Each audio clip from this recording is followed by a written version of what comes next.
What's up, everyone? Welcome back to the Football Goons podcast as we're in that strange time of the season where we aren't quite sure whether or not to move on to the Super Bowl or if we should still kind of be digesting the conference championship week and everything that we saw last week. Obviously, it was one of the best and wildest conference championship weekends that I could ever remember, and definitely even in recent playoff history. So, we're going to have a lot to discuss regarding that.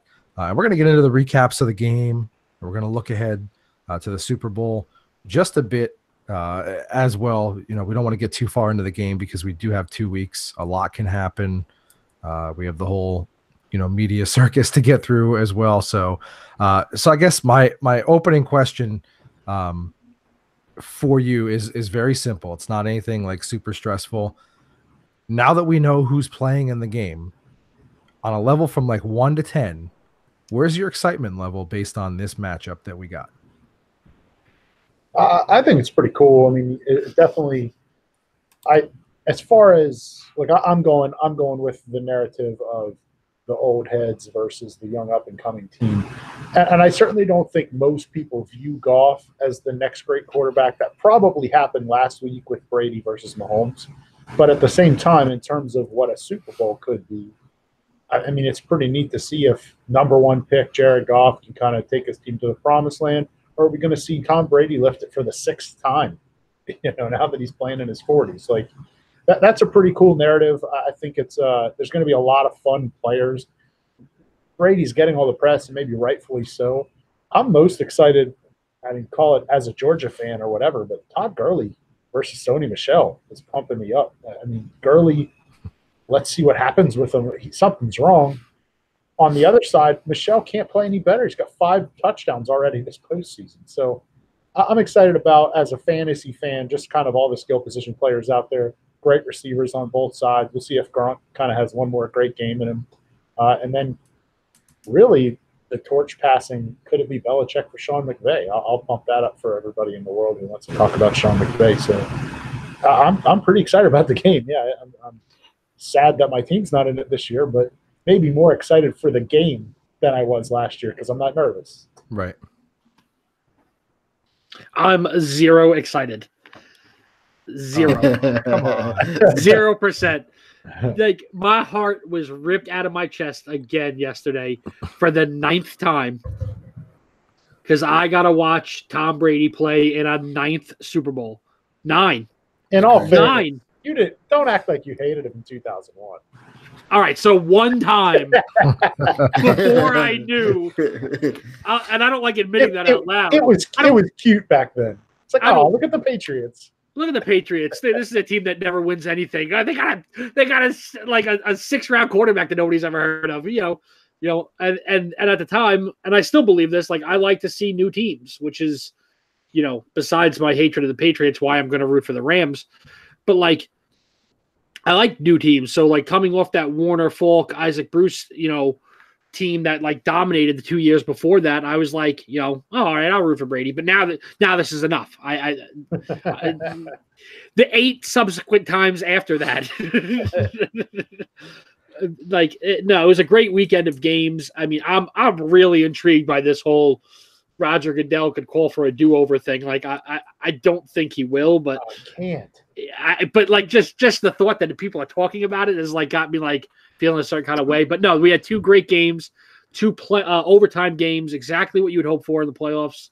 And actually, that's the first time that 2 games in the same week have ever gone to overtime in the postseason, let alone in a conference championship. So it was just a cool weekend, other than the obvious Patriots winning.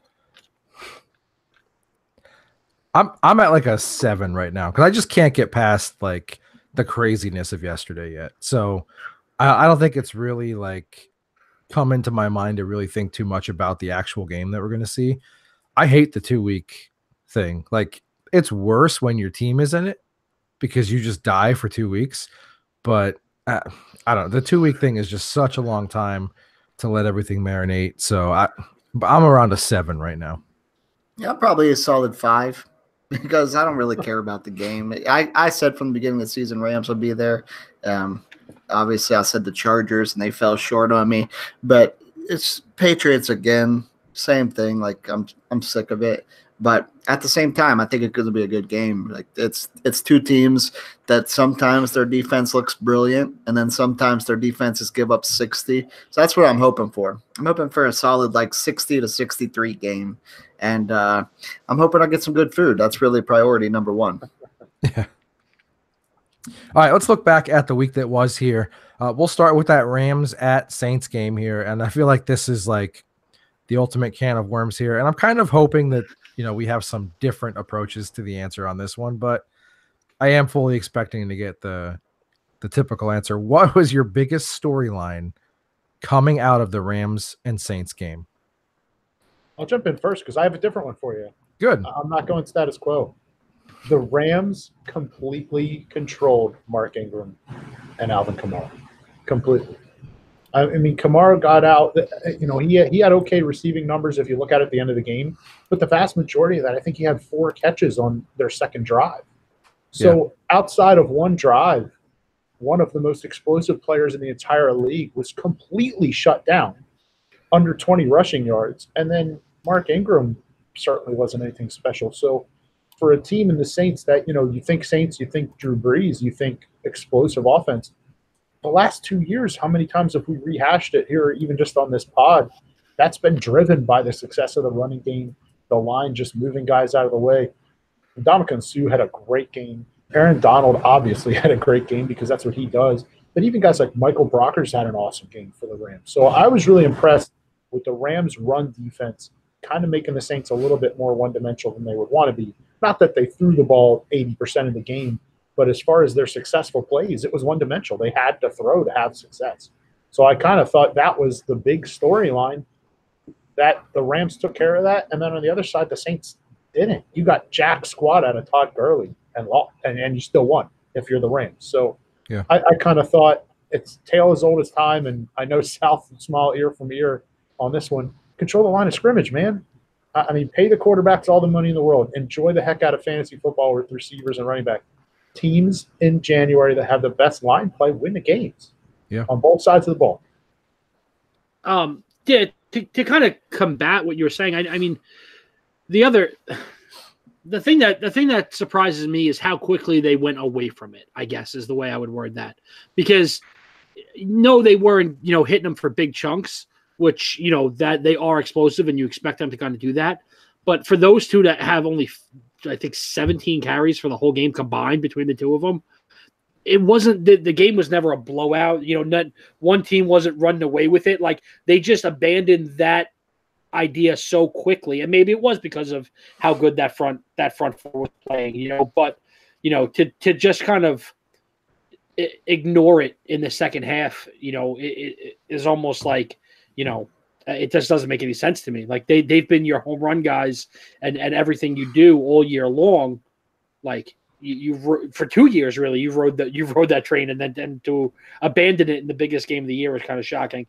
But if anything, the Saints were the team running away with it. They were up 13-0. Yeah, no, exactly. But what I'm saying is, it was never like 13-0 against the Rams. Yeah, you're not feeling safe. But yeah, no, and obviously they weren't feeling safe because they lost. But no, listen, I agree with what you're saying. I'm not going to disagree. But if we overlook the horrendous, and I don't even mean just the one call at the end of the game. I mean, the Rams should have had first and goal on a legal hit on Goff.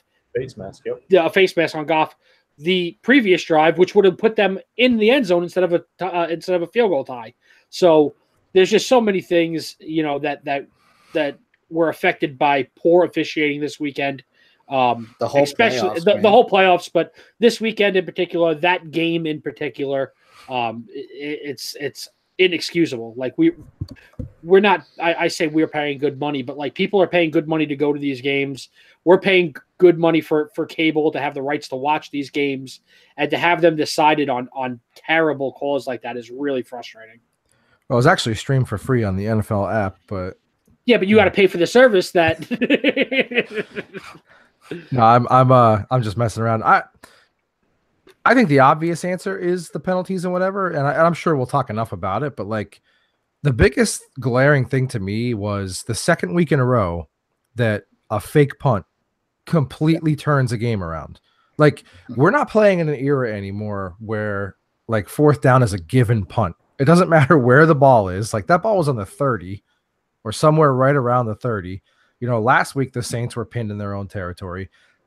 We now are in an analytics era where when a team is down by 2 scores, there's a very high percentage chance that if they punt the ball and go down by a third score, the game is basically over. You're not going to see teams actually punt the ball anymore. So it just boggles my mind that 2 weeks in a row, 2 teams got completely caught off guard going through the motions on special teams and gave up a conversion to a fake punt. And in the same building, completely sways the entire momentum of the game, because if the Saints get that ball back and score, that game's as good as over, in my opinion. Yeah, I mean, I don't have a lot to add. The shocking thing to me was that bad call, man. It just, I know you guys hate the Saints. I don't really care about the Saints at all. They're another one of those teams I don't care about, like most teams in the NFL. Yeah, but so they're, I'll cheer for Drew Brees because I like him. So that's really all that matters to me. I can cheer for him. I didn't really care either way. I wanted the Rams win because I picked them, and that was inexcusable. Like the refereeing of the whole playoffs has been a nightmare, and you guys can back up that I'm not one to complain about refereeing, and I actually think the refs have been good for the Colts most of the season this year, better than for most teams. They killed the Colts on a chance to come back in a game, and then they just destroyed really teams' chances to move on.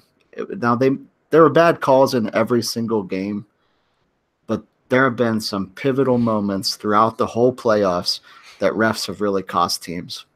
And I don't know what the answer is. I'm not proposing that we get rid of them entirely, but I saw a cool tweet that said something to the effect of, like, as I sit here and I watch my computer of a television while I stream, a different thing on my device, and I ask Alexa, why are we still just relying on 7 men to decide this?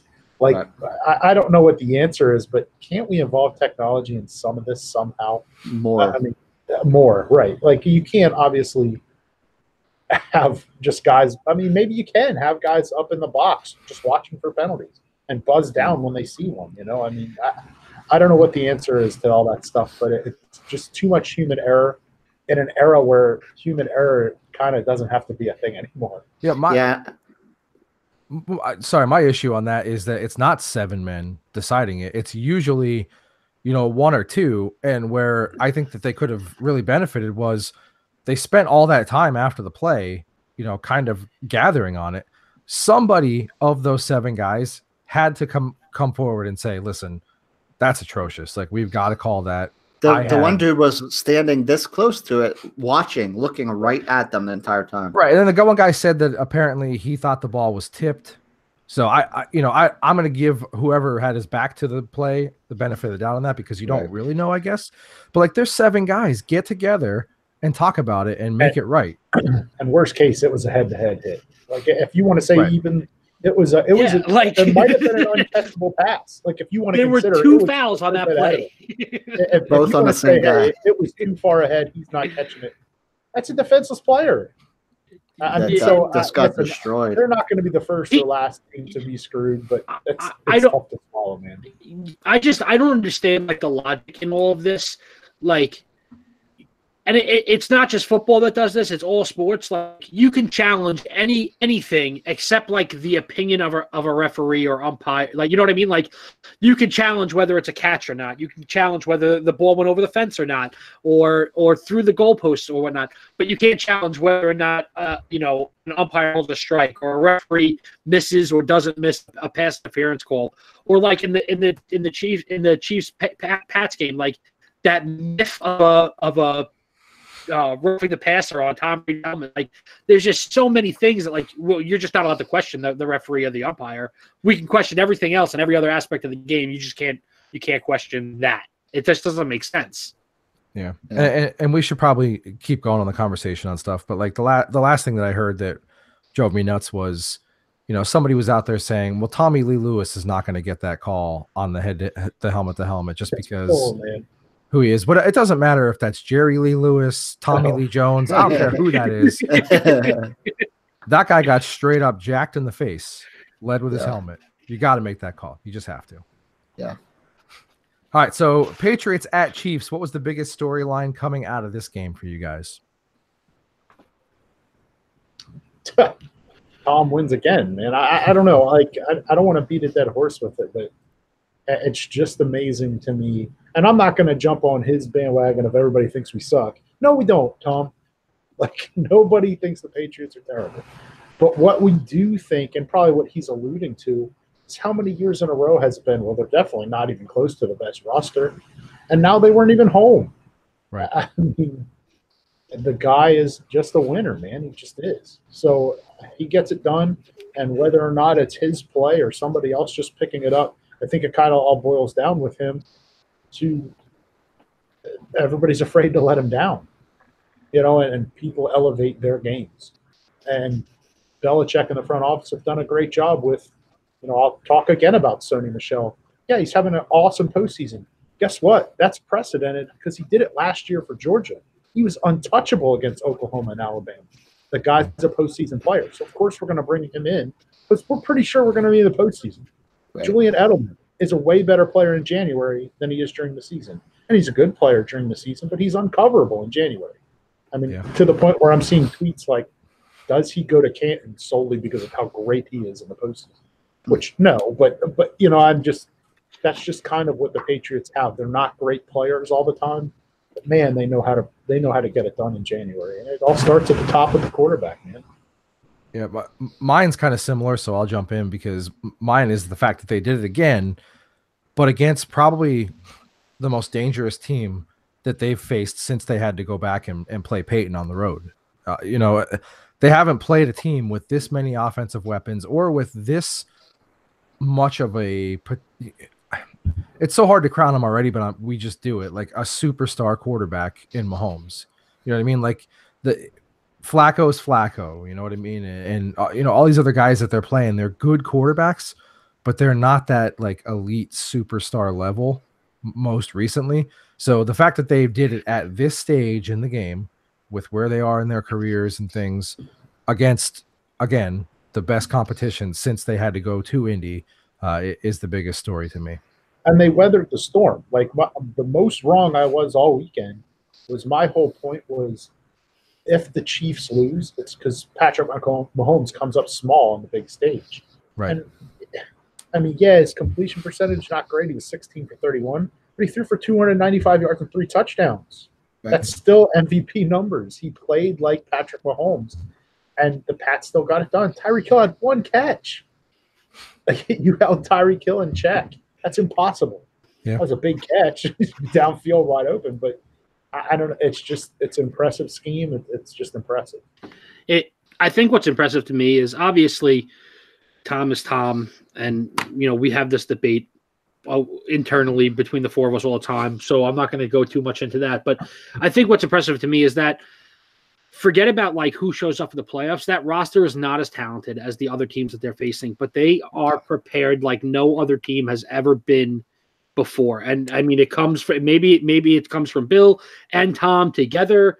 They rotate coaches pretty much. I mean, McDaniels has been there for a while, but like they've gone through other offensive coordinators, defensive coordinators. It's not like, they've had the same 2 or 3 coordinators for the last 18 years.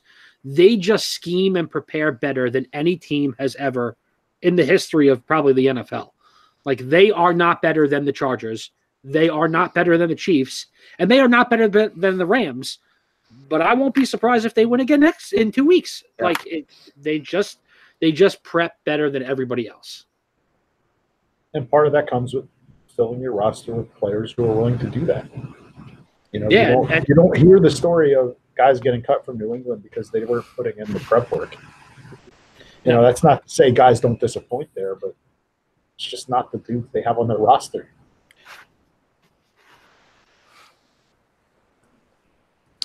All right, so given the love-hate for the Patriots, who do you believe is the easiest person to dislike? or I'll say person or people, Tom Brady, Bill Belichick, or the fan base. And you cannot give me multiple answers. You've got to pick one. I think Rocco made his choice for those of you watching on video. Listen, fans are what fans are. Like, every fan base has crappy fans.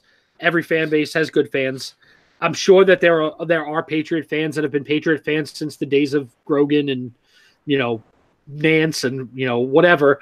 And I'm sure that there are guys that are jumping on the bandwagon since, the last year, or the last 17 years. But that goes without saying, because you know what? If the Jets get hot with Sam Darnold and they become the team of the AFC East, we're going to get some bandwagon fans. And I'm sure the Eagles had some bandwagon fans last year. Me being one of them, because anybody who plays the Patriots, I'm a fan of. So I'm going to remove them from the equation. And as easy as it is for me to hate Belichick because of how, Belichick he is, the answer for me is still Tom, because he is the face. He is the face of that team. Like, he is the embodiment of that Patriots team and organization. So as a Jets fan and as a fan of another team in the division and another team in the conference, to watch this go on for 18 years, regardless of whether or not I think, he's a hard worker or, puts in the time or whatever, like, he's the guy that I hate. He is the face of the New England Patriots. Like, in 30 years, nobody's going to be talking about Robert Kraft, the owner.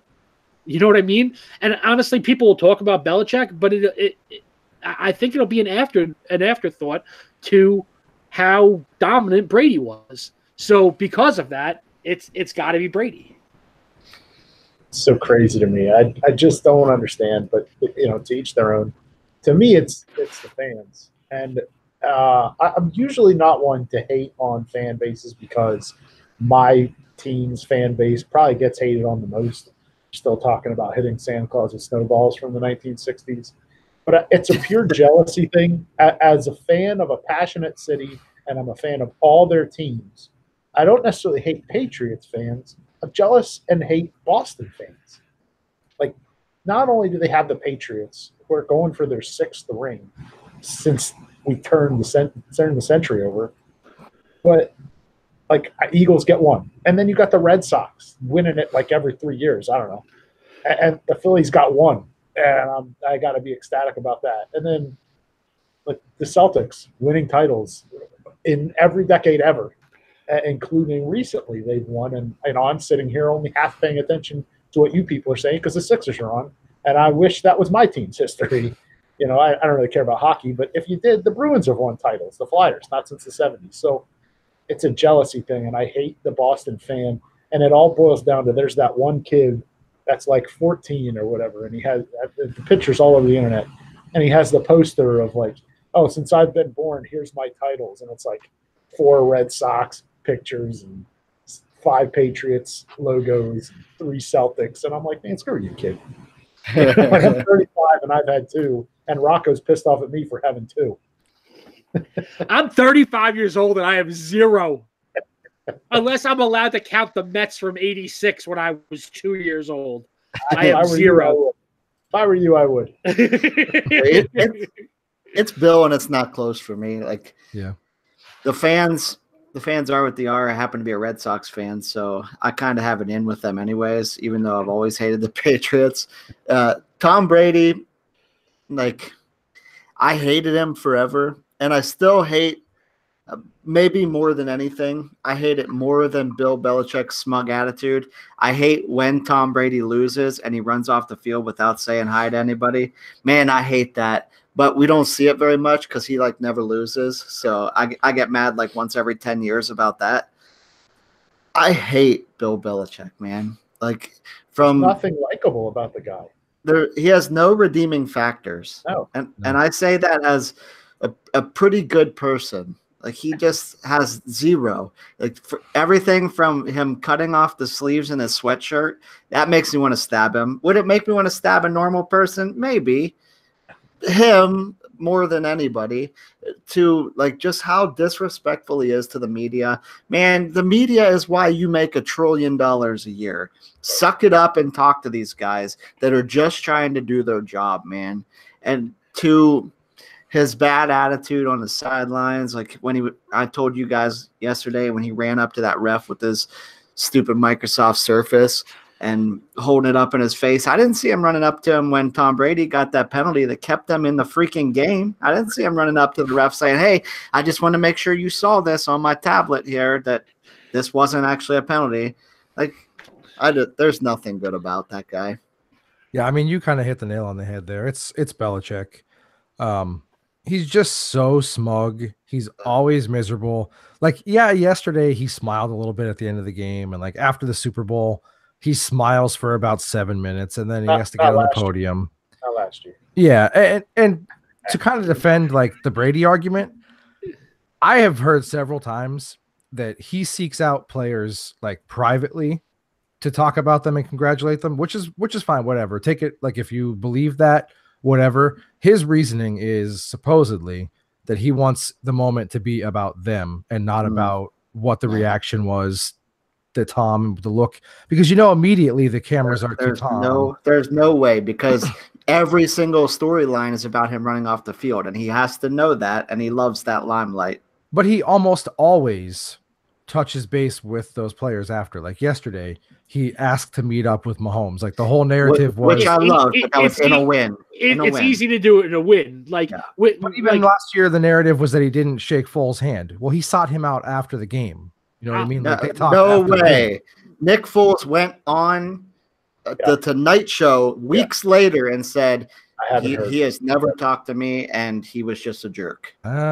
Weeks later, it could be wrong. Like straight up, like LeBron James gets criticized like crazy because he's a sore loser, rightfully so. But like, he gets criticized so hard for being a sore loser, and like that's what Tom Brady is, and yet somehow it's a pass. It's okay. It's a pass. It's Tom Brady. But however, I will note before you finish there, South, I do love that I read that article about him privately going to Pat Mahomes. He didn't have to do that. He didn't have to go talk to him, so I do give him credit for that. Yeah, I wish I could find the story that I had where he supposedly reached out to Foles, but I'll circle back on that. I could definitely be wrong. So I did not see the Tonight Show thing. So, all right. Which team here quickly, the Chiefs or the Saints, is most likely to be back at this point or further next season?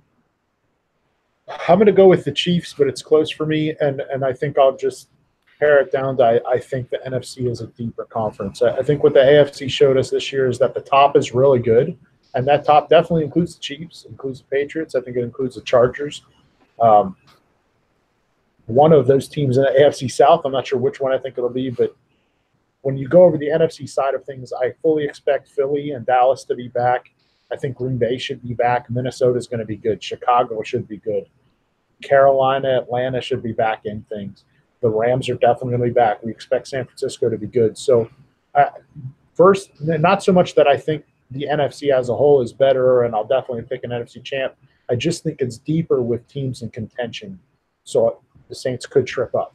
I mean, who knows what two absolutely devastating playoff losses are going to do to them. I think the path for the Chiefs is a little bit clearer. The answer for me is both, but that could be the Super Bowl next year. Yeah, like if Breeze is back, I don't see any reason for this to not be both. But if I had to pick one, I would agree with Miles. I think the AFC is a little more wide open, and I think that in general, the Chiefs' offense and the way they play is harder to scheme for. It's just impossible to scheme for a guy who can throw 70 yards. Like it's just you just can't do it. You know what I mean? So that being said, I think the Chiefs have an easier time getting back there than the Saints. I think it's easily the Saints just because the Saints have been awesome, man. But I feel like they are at their top of their peak, where they're all getting older now. Like I know Alvin Kamara is still young, and I know Michael Thomas isn't that old, but it feels like this is it for them. Like this is as high as they can go. Whereas the Chiefs are just getting better, man. Tyreek is only 24 years old, which is crazy. Mahomes 23. Damian Williams is actually older, 26, but has virtually no mileage whatsoever. Kelsey still isn't even 30. Like, they're still getting better, and I think they're just going to keep improving, which is scary. I think the other thing to note is that this team might be – I mean, we saw it in the first 4 weeks what Alvin Kamara can be as a feature back by himself, but, you know, the loss of Ingram in this offseason could play heavily into that offense and what it's going to look like next year. You know, but it's just a point to touch on. You know, not only are they getting older, but they're going to be losing pieces too. Right. I think it's the Chiefs, and I think the biggest reason is, and you kind of heard this from some of the post game out of the Saints locker room, they're not convinced that they're going to be able to, because of free agency, because of age and salary cap. They think that basically the core and the nucleus of that team, as we had seen it the last 2 years, is going to be very hard to maintain going forward. So I think there's going to be a decent amount of turnover. You know, maybe they get Mark Ingram back, but then, you know, at what expense to your secondary or your edge rushers or whatever. So it's so hard once you start having turnover in your roster to maintain what you've been doing, even with Drew Brees, even with Kamara and Thomas. Like, they could go from a team who had a pretty formidable defense this year to a team whose, you know, defense is just ravaged by free agency. So, and in the NFC South, that's really tough to deal with. So I think based on turnover, that's my biggest reason. All right, let's take a second here and talk about our friends at Gorb. It's GHORBH, and it stands for Get Hungry or Be Hungry. And listen, we're at that time of the year still, the beginning of the year, when people are still trying to set some goals and put some things in motion for how their year is going to play out for them. And the great thing about Gorb is that, you know, they remind us that you have two choices in life. You can either get hungry and go for it and get after it, or you can be hungry and always wish that you did. We're encouraging you to get hungry and go after it, whatever your goal is. If it's a fitness goal, a personal goal, a spiritual goal, a financial goal, whatever it is, go after it with 100%. And check out gorb.com, GHORBH.com today. You can get some great gear, some hoodies, t-shirts, long sleeves, all kinds of accessories for men, women, kids, all kinds of colors, all kinds of styles. It's all looks great. It all feels great, and it's good quality stuff. Gorb.com today to give you that constant reminder that you can either get hungry or be hungry. All right, let's take a look here into our proverbial free agency crystal ball. So we're going to look into things hypothetically here and try to peg the most realistic and best landing spots for some of these bigger name free agents or pending free agents that we're looking down the barrel at here this year. We know there's a lot of pieces that are going to fall in place this offseason. What I did was took a handful of names who are a little more high profile, whether it's because of their position or their reputation, and we're going to try and look into the crystal ball here and decide where they're going to be next season. The first name on the list here is a very interesting one, Teddy Bridgewater. I have Teddy Bridgewater headed back to New York to play for the Giants. I think they're going to bring him in as competition for Eli on a multi-year deal and then take over for Eli if he doesn't win the job. I'm not intrigued too much by the rookies in this draft. And I don't fully expect the Giants to be either. I think if they can bring in a guy like Bridgewater and use that top 10 pick that they have to kind of fortify the rest of the team, that's a better move for them, in my opinion, than drafting a Haskins or a Kyler Murray or Drew Lock or any of those guys. Yeah, I actually have the same thing, which is kind of crazy. I thought I'd be kind of laughed at a little bit because I think the prevailing thought here is that the Giants are like the landing spot now for Kyler Murray, which, you know, may be, may not be, whatever. But Teddy Bridgewater just makes a lot of sense because, as you said, it's not going to cost a ton. You know, even, you know, your average, you know, multi-year deal here, most likely, it's not going to cripple you. And then you could basically, you know, send Eli off into the sunset if he just outplays him. It's the same thing that happened when they had Kurt Warner and they drafted Eli, they have to take that same approach and decide, hey, listen, they knew at that point, and Michael Strahan actually came out and said this, we knew at that point we were no longer going to win anything with Kurt Warner. So we had to move on to Eli and build around him. I think they're at that point where they know they're not going to win with Eli Manning.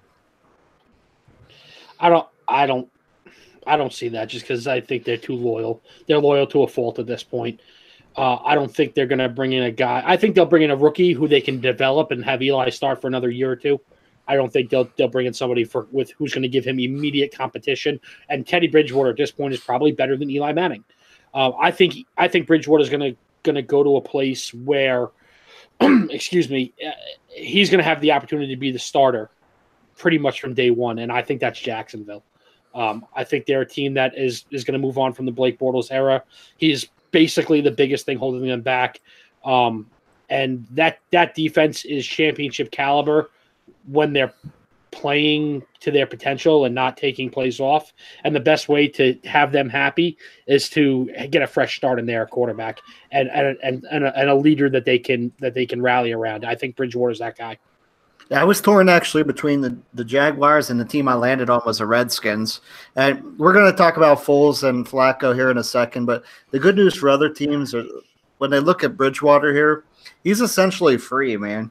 Like, Flacco doesn't warrant that $100 million contract anymore. Not that he ever did, but now he got benched and his market has gone down a little. Foles just had a Super Bowl run and he probably will get paid towards the top 2/3 of the league with the starting quarterbacks. And Bridge was just on a 1-year, $6 million contract as a backup that saw the field basically one game, and he was average. So he's going to be at the bottom of the quarterback, maybe like backup quarterback money for a starting quarterback, and he's still just 26. So I like the Redskins, who don't have a lot of cap space, though. I like them to land Teddy here. I won't be surprised if they land Flacco, but I like them to land Teddy. All right, well, you brought up the name, so where does Joe Flacco go? Yeah, I think Flacco is either Redskins or Jaguars, but I landed on the Jaguars here. I personally think that the Jags, because for me, out of the teams without a quarterback, they're still the closest, as we've seen. They've gotten there with Bortles. So I don't know if Flacco's a big upgrade from Bortles, but their defense is outstanding. They have a solid backfield, assuming they keep Leonard Fournette. They have some role players on the outside. They could bring in a 33-year-old Flacco and a receiver, maybe a Larry Fitzgerald or somebody like that if they part ways, or even figure out a way to sign Antonio Brown with the trade and get Flacco, somebody on the outside, somebody with a big arm and a solid team around him. For me, I don't know if it's the way I view the personalities of the team, but I actually went the reverse. I went Flacco to the Redskins, and obviously Bridgewater to the Jaguars. I think it's a personality thing for me. I think it just fits better. I think Bridgewater fits in that mentality and that style of offense, where Flacco, I mean, I'm not comparing him to Kirk Cousins, but like Jay Gruden works better with guys of that caliber, Cousins, Dalton, and Flacco. They're kind of like, I don't want to say statues, but they are pocket standstill passers. They're not guys that move around. They're not flashy. I just think he fits that system better than Bridgewater does. And I think Bridgewater fits in Jacksonville better. So I actually have the same two answers for you. I just switched them. Right. I think Deal had the right state, the wrong team. I think Joe Flacco is a Dolphin. South. Copying my paper, dog. Wow. No, it just makes sense. Like, the Tannehill experiment is probably done by all accounts now. Their ownership group is ready to move on from them. Brian Flores is expected to be the next Dolphins quarterback, the defensive coordinator of the Patriots.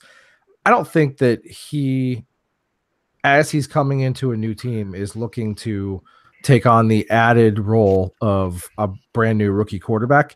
So they may draft somebody with the thought to, eventually get to that point. And I'm sure that he's going to be looking for a strong offensive coordinator or a veteran coach, to maybe come alongside him and help in that regard. But Flacco is the ideal fit here just because it's a veteran guy who's likely to buy in to whatever you're trying to implement and help to implement that, early on, especially if you're trying to, change the culture of a team. This is a guy who's had some success, who's won at the highest level, or however we feel about, if he's elite or not. And that speaks a lot to a brand new coach coming in here. Yeah, I nothing to add there. That's perfect. It's a great addition to a defensive head coach. Is a veteran quarterback. I love it. All right, so one more quarterback here. Obviously, Nick Foles. A lot of talk about if he just walks outright, if he gets traded, whatever the situation. The expectation, though, is that he's not with the Eagles. Where do you see Nick Foles? This is the Dolphins, silly. Mm-hmm.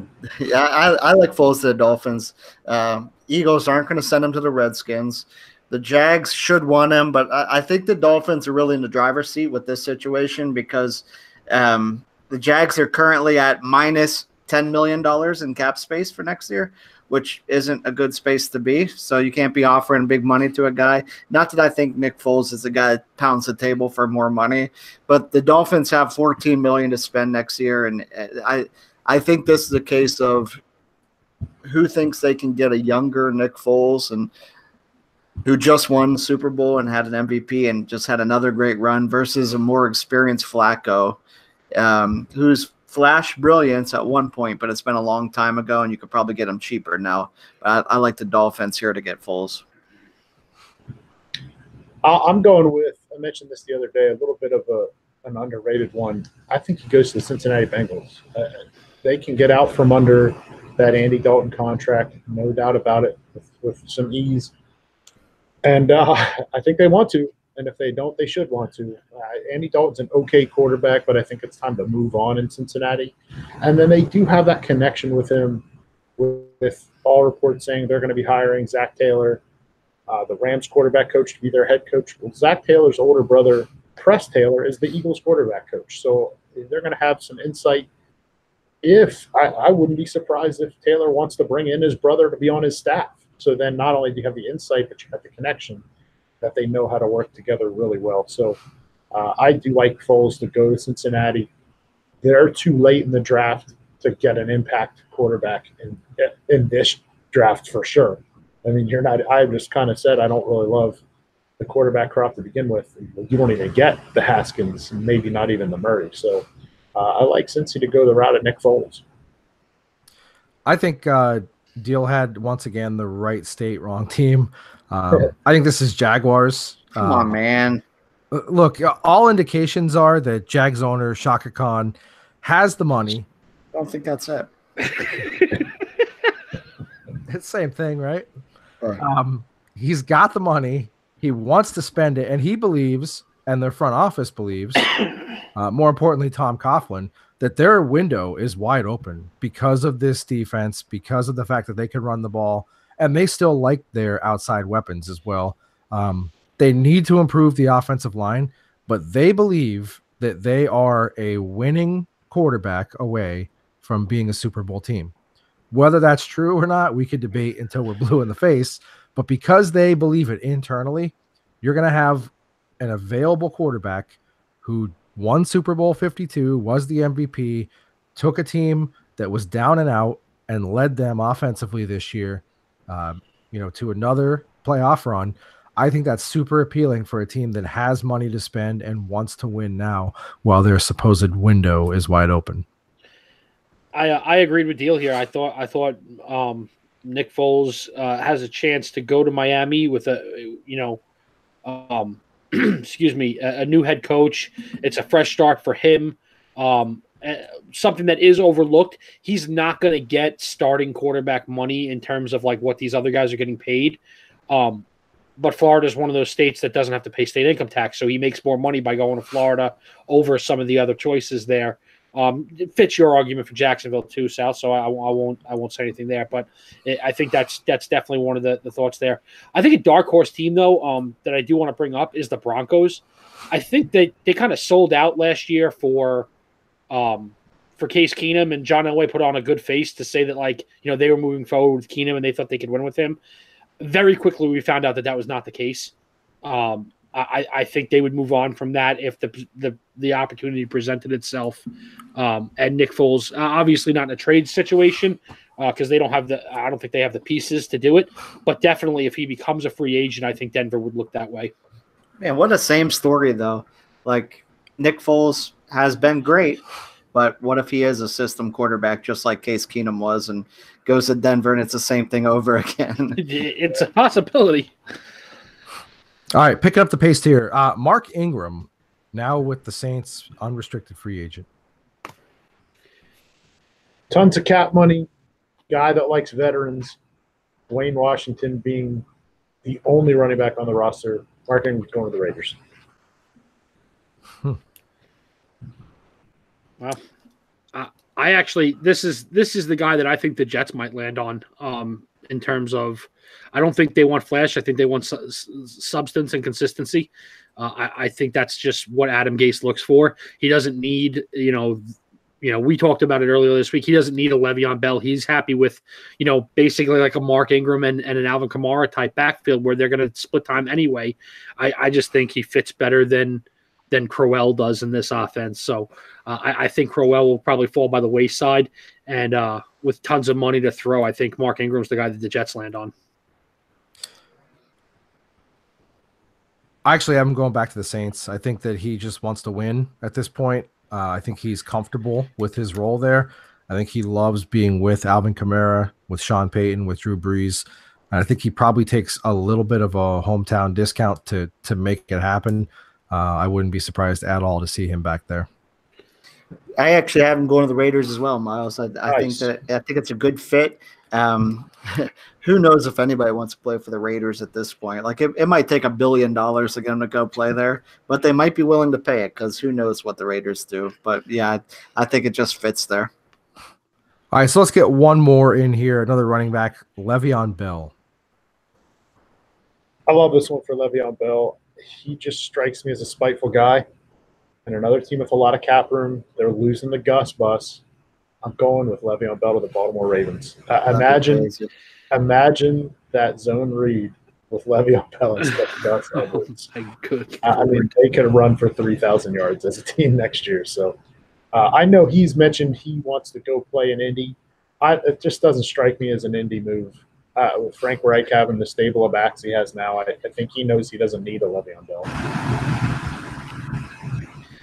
Yeah, I want to put him to the Colts. I do, because I know that that's where he wants to be. He wants to play for a winner. I just can't see the Colts taking him in.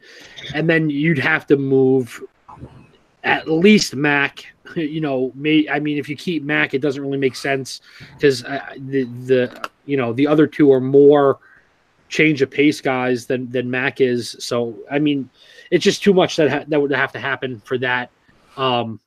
I actually like him to the Raiders. I think the Raiders are the type of organization that would throw a bunch of money at a guy like Le'Veon Bell and, bring in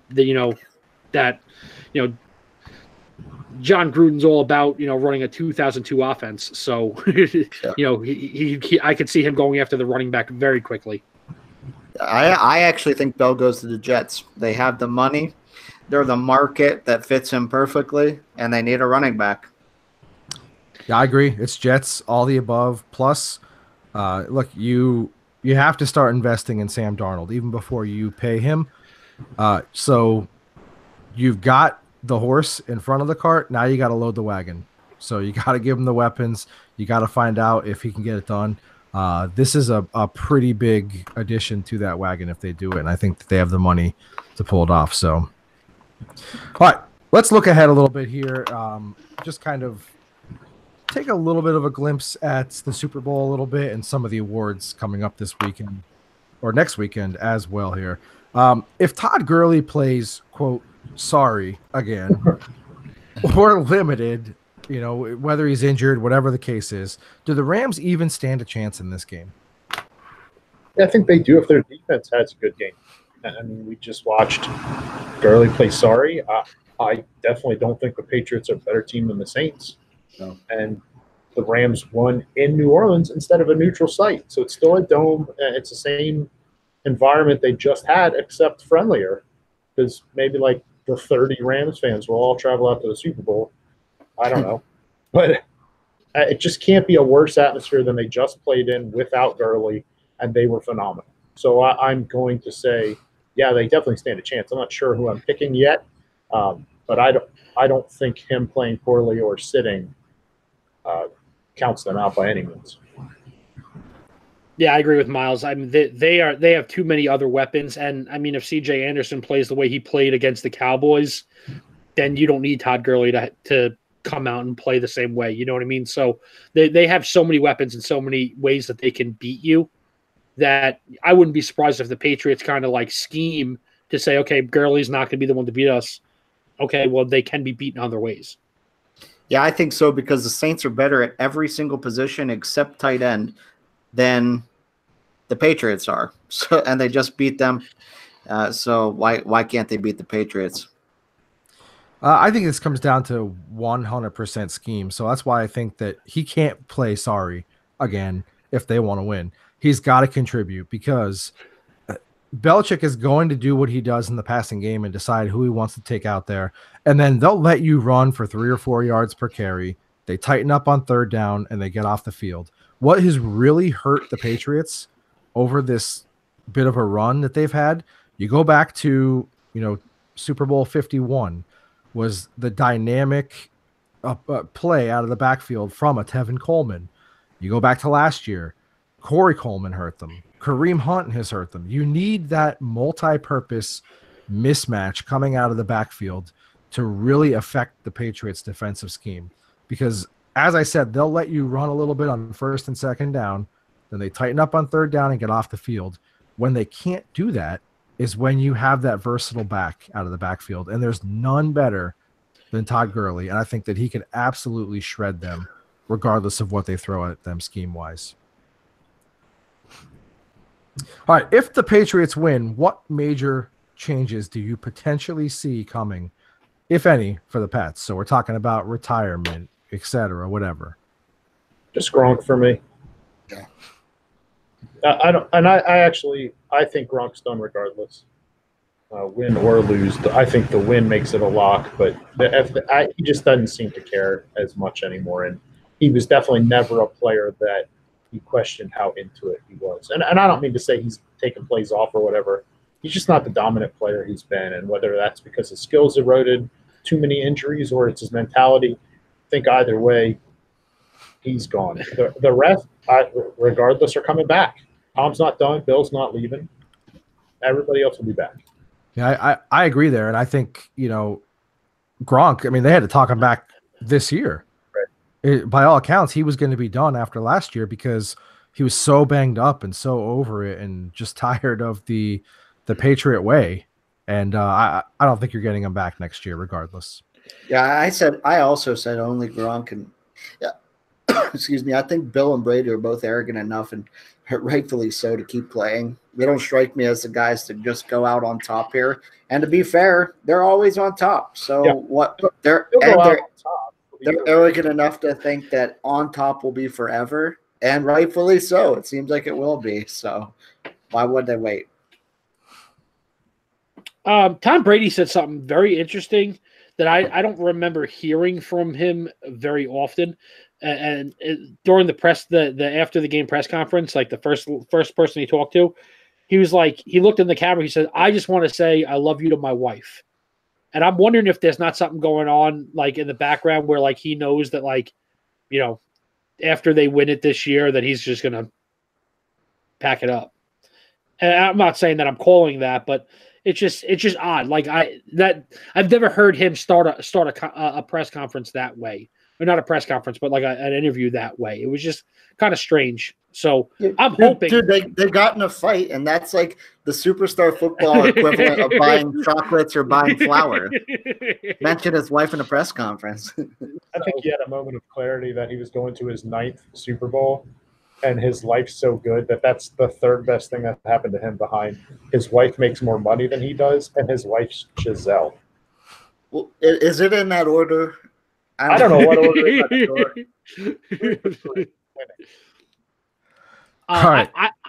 And by the way, I think Gronk is kind of invigorated. By the way, he had a really good game. He had a really good game yesterday. They included him in the scheme. They talked about how great he was doing in blocking, and I mean, South, you mentioned it in our group conversation that he was blocking like crazy. He's 6 for 79 yesterday. They went to him in big moments and in big situations, like that third down, down the stretch. I would not be surprised if Gronk is back next year. I would personally be shocked, but we'll see. So. All right, the early storyline here of Super Bowl 53 is the experience versus youth factor. Is it as big of a factor as we're making it out to be, or is it just like that's the initial storyline, so that's what people are pumping out there? I think this is kind of a cop-out answer, but I think we'll see. It's an easy one, and I think that's why it's the first one, because nobody had to think it out yet. And there's going to be 1,000 wrinkles discussed, and all of them will be well-researched and well-written and well-spoken about. And this is the one you didn't have to think about. Oh, they've been here forever. Oh, they're here the first time. And you even saw it for those of you who watched the whole broadcast of the Patriots game. There was something like 32 players and 123 total games worth of conference championship experience on the Patriots. And there were 0 games on the Chiefs. And so those are the types of things that gets talked about. And then Gurley having a quote-unquote sorry game, kind of playing nervous, maybe, I don't know, kind of feeds into it. But the last 2 years, there's been that same experience in New England, and Matt Ryan in his first Super Bowl, where the Falcons had no experience in the Super Bowl, should have beat them. And then last year, Nick Foles, no experience in the Super Bowl. Blunt and Long being 2 of the only players on the whole roster that had Super Bowl experience. And the Eagles did beat them. So, it's a factor, but we'll see if it matters or not. It all depends on how the Rams respond to the factor that it is. It's definitely a factor. I don't know if it impacts the game or not, though. I don't even think it's a Super Bowl experience thing. I just think experience in general in this case. The Rams are a young team. Like, they're young all around. They don't have a lot of aged veterans. Andrew Whitworth is a nice piece, and Dominican Sue's up there.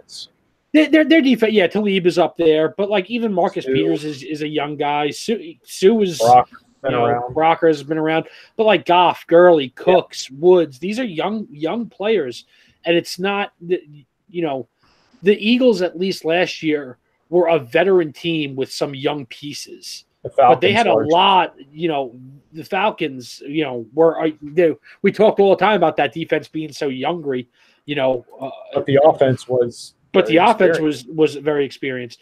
The Eagles were more of a complete aged team, top to bottom, which is why I think they gave the Patriots more problems than the Chiefs did last week. And, so I think it's always going to be a topic of conversation when there's such a discrepancy as we're about to see, or as we saw last week.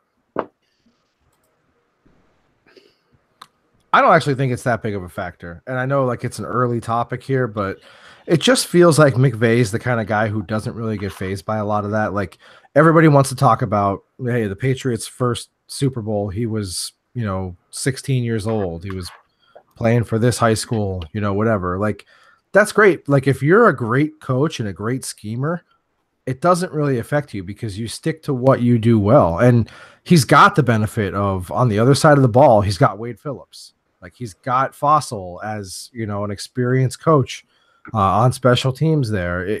Even like a little thing like we saw yesterday where apparently CJ Anderson, who could have been a Super Bowl MVP, believe it or not, came up to him and said, hey, let's just run this no huddle for a bit. Like, see if that, relaxes things on offense. And that's when they really started to get things clicking. Like, they have enough veteran guidance around like a really exceptional game planner and offensive schemer. And I don't see how it becomes that big of a factor. All right. So real quick, we're going to run through the awards here. Who is going to win the Rookie of the Year in the NFL? It should be Saquon Barkley for the amazing year that he had, but this is a quarterback award, and it's gonna wind up going to Baker. Yeah, I actually agree. I mean, and it's wrong. It's not it's more 100%. wrong than it was when Dak got it over Zeke. Yeah, that was more egregious than this would be. So until they prove me wrong, I'm going to say the quarterback. I think it's equally as egregious because Baker was good this year, but Baker only played 13 games. Yeah. He didn't have near the stats that Saquon has put up. Right, but I think kind of the deeper reason for me is they had separate seasons. Everybody in the world could tell that Zeke was making Dak better. Oh yeah, absolutely. So I think that's kind of the part of it for me that makes it worse. But yeah, until they prove me wrong, it's quarterback award. It's gonna be Baker. Yeah, not a lot to add. I don't think he deserves it too, but Baker wins it. I think Baker does win this award because it kind of goes back to when you take the players away from their team, how different are the teams? I don't think the Giants are that different. Like I get that Barkley. They're less fun. They're less fun. But like they still weren't scoring a ton of points. It was just a lot of like empty yardage and flashy, crazy athletic plays. Like, which is great, but it didn't equate to like winning or late game heroics and things like that.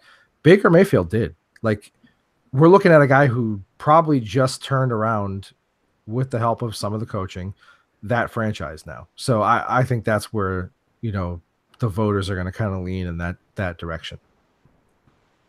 Who wins the coach of the year? That's a little bit of a tougher one because you have guys like Belichick and McVay and Andy Reid that had dominant seasons. Sean Payton, obviously. This tends to go to that out of nowhere team a little bit more often than not. And I think that's going to be Matt Nagy of the Bears for me, turning around a team that hasn't been in the playoffs in forever.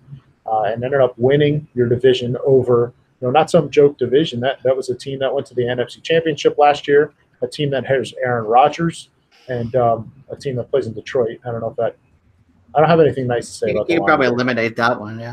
All right, so the other two matter. Yeah. But to come out and take a team that has been pretty poor recently and to turn them around, and I think what's nice versus the McVay, that it's like, man, you could kind of chalk that up to Goff and Gurley last year. And this year it's like, it's Mitchell Trubisky. Nobody's sold on him still. No. So I think Matt Nagy's going to get a little more credit. Obviously, the defense was amazing. But I think Nagy will get more credit than maybe he deserves. I don't know. We'll see. But he'll win that award, I think. I actually went in a little different direction here because of how the team started and how the media perceived them preseason. As bad as the Bears were, there were publications out there that had the Colts as like the 31st or 32nd team in the NFL preseason 32nd. Power rankings, 32nd in the preseason power rankings. Then to start 1-5 and then win 10 straight and get into the playoffs. I think Frank Reich gets this award. Man, I hope you're right on that. Yeah, I was torn actually between Frank and Matt Nagy, and I think that it's Nagy because not a lot changed other than they got Khalil Mack, and he took a 5-11 team and switched it to a 12-4 team. Where with Frank Reich, as great as he was, and I love him with all my heart, he got one of the top maybe 5 quarterbacks in the league back on his team. So that made a bigger difference than Frank Reich, I think. Yeah, I think it's Matt Nagy, and like when you really look at how things unfolded, like even for as much uncertainty as there was with the Colts, I think a lot of people still said like I could easily see them being like the second team in the division or whatever. Nobody was saying that about the Bears. Like right.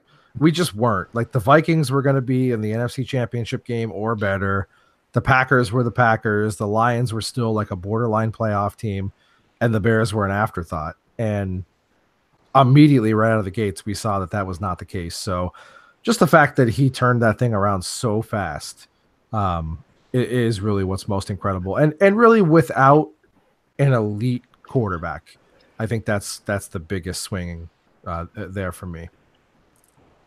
All right, so last one here is the big one. Who is going to win the NFL MVP? I feel like we should all have the same answer. Patrick Mahomes. 5,000 yards and 50 touchdowns gets you the MVP every time. Yeah, and I think even beyond that, if we have to go beyond that, the All-Pro first, that's largely the people who are voting on MVP too, and he was overwhelmingly QB1. I mean, I think there's no way it's Breeze. I really think it's Mahomes or Aaron Donald, and I would say Mahomes. Yeah. South, you got a weird look on your face. You're about to say something stupid.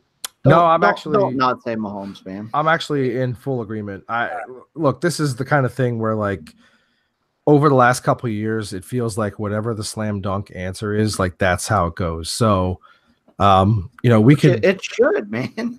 Yeah, no, but I mean, like there have been times when weird things happen. Oh, right. Like co MVPs, or Right. like just weird things where in the voting process, not necessarily just this award, but like the whole like Dak Prescott is Rookie of the Year award. Like the voting doesn't always fall as obvious as it should, is I guess my point. But I just feel like this is too much of a slam dunk. So it's going to be Mahomes.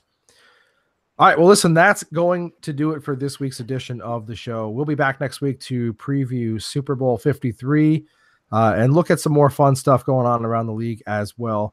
Until then, enjoy the Pro Bowl, I guess. I don't know, like the skills competition, maybe. Watch out, dodgeball, man. I'm watching that skills competition. That's my favorite thing of the year. In the meantime, though, be sure to keep up with us, facebook.com/footballgoons, @footballgoons on the Twitter, and right here on our YouTube channel as well. You could hang out with us live during the show every Monday night as well. Check out footballgoons.com as well. You can always stay connected with us there 24/7, 365. We'll catch you guys next week.